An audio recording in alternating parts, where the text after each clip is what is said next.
you feel it natural, and it is natural to the point beyond belief. You know it is yours, and it is such an assumption that you hardly even think of it at this point.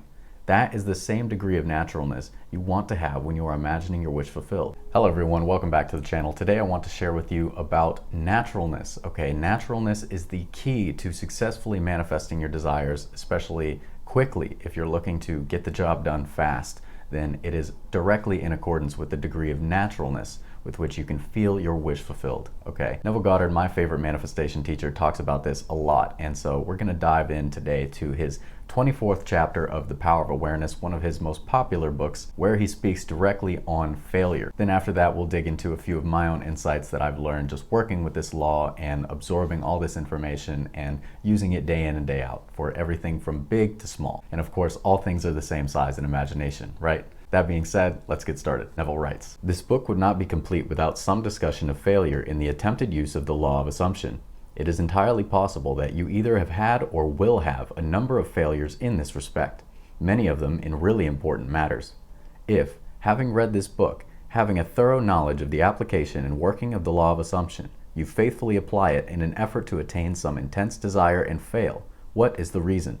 If, to the question, did you persist enough, you can answer yes, and still the attainment of your desire was not realized, what is the reason for failure? The answer to this is the most important factor in the successful use of the law of assumption. The time it takes your assumption to become fact, your desire to be fulfilled, is directly proportionate to the naturalness of your feeling of already being what you want to be, of already having what you desire. The fact that it does not feel natural to you to be what you imagine yourself to be is the secret of your failure.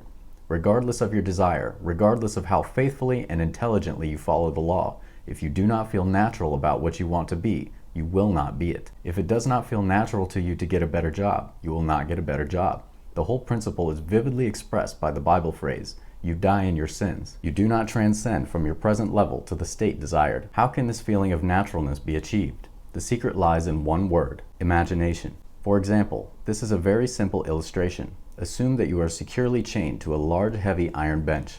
You could not possibly run. In fact, you could not even walk. In these circumstances, it would not be natural for you to run. You could not even feel that it was natural for you to run. But you could easily imagine yourself running.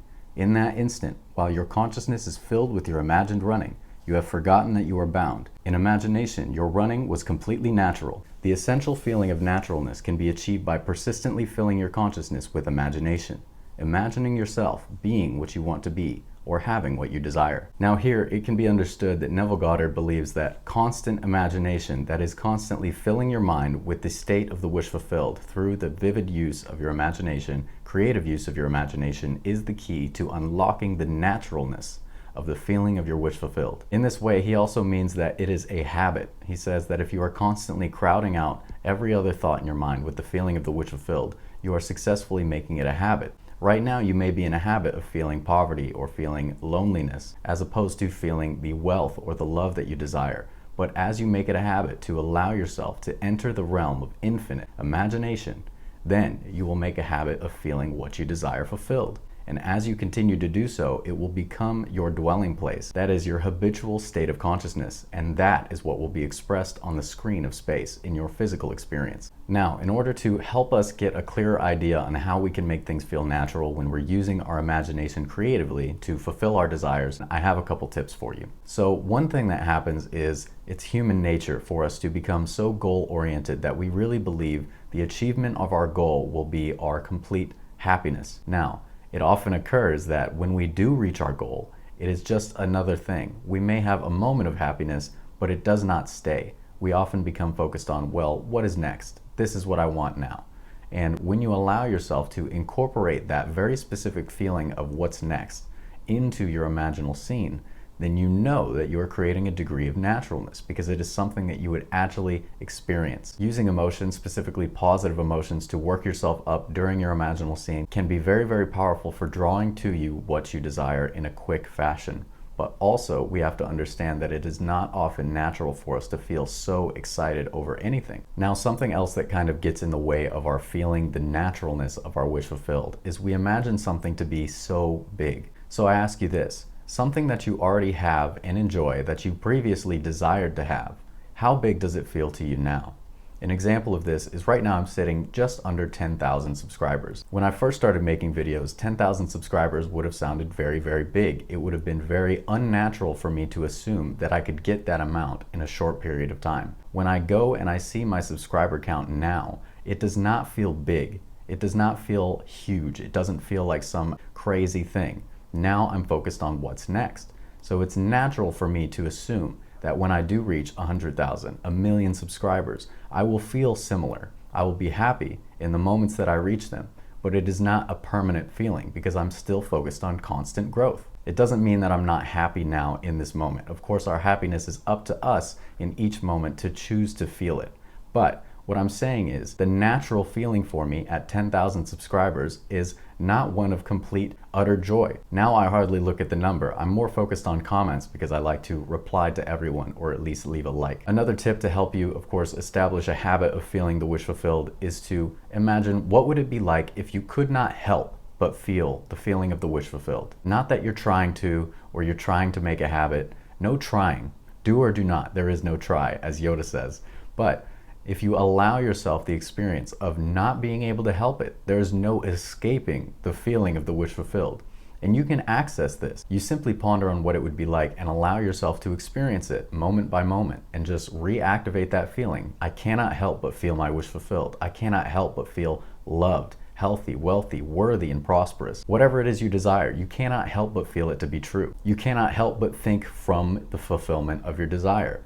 Now, the difference between thinking of and thinking from is the difference between success and failure. I'm currently in the state of Washington. If I'm thinking of San Diego, I know that I'm thinking of a place that is 2 states south from me. Now, if I place myself in San Diego and believe myself to be in the presence of a building there, and I see the streets of San Diego all around me, then I am thinking from San Diego. Another thing that happens when it feels natural. So again, take something that you wanted in the past, something you previously desired that you already have. It could be a new phone, a car, the job you have now, whatever it is, something you desired in the past and that you are happy to have now. You feel it natural, and it is natural to the point beyond belief. You know it is yours, and it is such an assumption that you hardly even think of it at this point.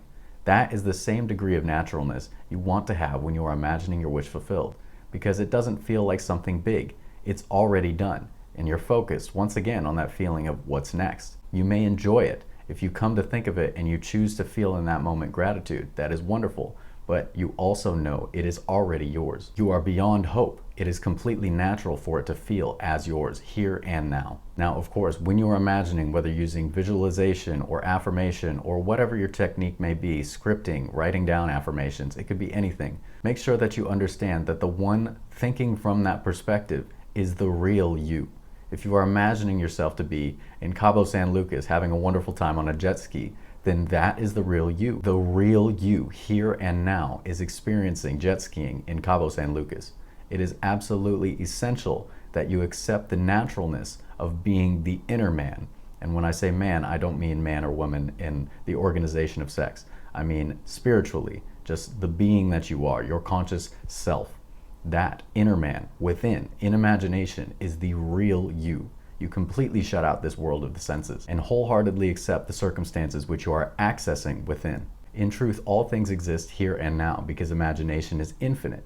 You are merely accessing that part of infinity where your desire is fulfilled here and now. Now, for example, if I desired to be in Cabo San Lucas jet skiing, as I said before, then it is important to recognize that I am thinking of Cabo San Lucas and jet skiing from Washington State. So I am thinking of my desire. Now, if I place myself in imagination on a jet ski in the Pacific Ocean, many, many miles south of my current location, then I am thinking from Cabo San Lucas. And that is entirely the difference. If you were thinking from the fulfillment of your desire, if you had the wealth that you desire, you wouldn't be thinking, how am I going to pay my bills? You would be thinking, oh, all my bills are on auto pay, I don't have to worry about them. This is another key. When you are imagining, allow yourself to think the thoughts you would have in that situation. Don't get caught up overthinking when you're imagining, making it super duper vivid. You want it as vivid as possible, but you also want to take time to think from that state. What kind of thoughts would you be having in that moment where you're jet skiing in Cabo San Lucas? Would you be thinking, this is so wonderful, this is fun, I got salt in my eyes, it burns? What would you be thinking? Make it fun. The whole point of this, the whole point of existence and physicality and experience is to have fun, to experience yourself as infinite love. Do whatever you will do lovingly and make it a habit, and it will become natural. And naturalness is the key to the fulfillment of your desire. As always, thank you so much for watching. I love you very much, and I'll see you next time. Take care.